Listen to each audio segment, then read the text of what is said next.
Masarap ba ang burgers at milkshake na in-order ninyo?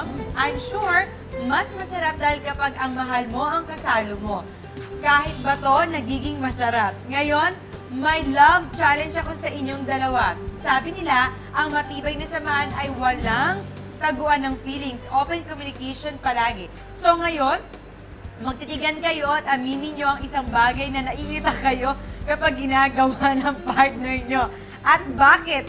Pag-usapan natin ito, oo na, mabwisit na kayo sa kanya. Huwag lang sa isa't isa, di ba? Love, bubay. Yun. Ganon. May ganon? Challenge. Titig daw dapat. Oo na ka. Ikaw muna.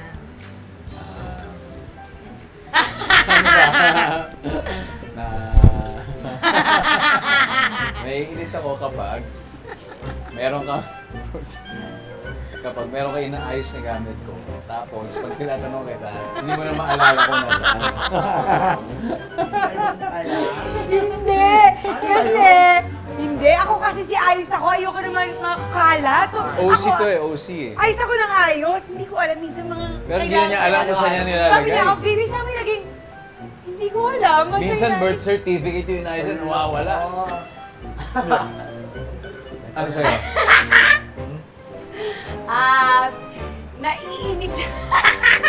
Nakamagalit ka. Ano na? Dali, isipin ko. Huwag mo na isipin kung ano unang pumasok sa Okay.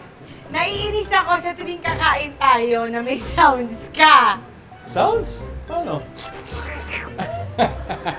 Ayaw ano, maingay. Eh, syempre, O, masarap eh. bawa nagluto, bawa may sinigang. Kakain siya.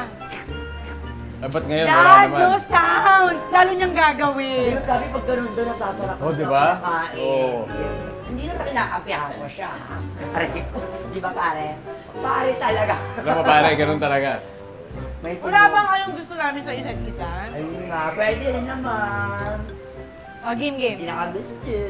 Ikaw naman una. Gusto kita tuwing... Gusto mo ako tuwing umaga? Bakit? Mabait ka eh. Pag morning. Mag-morning. Tahimik eh.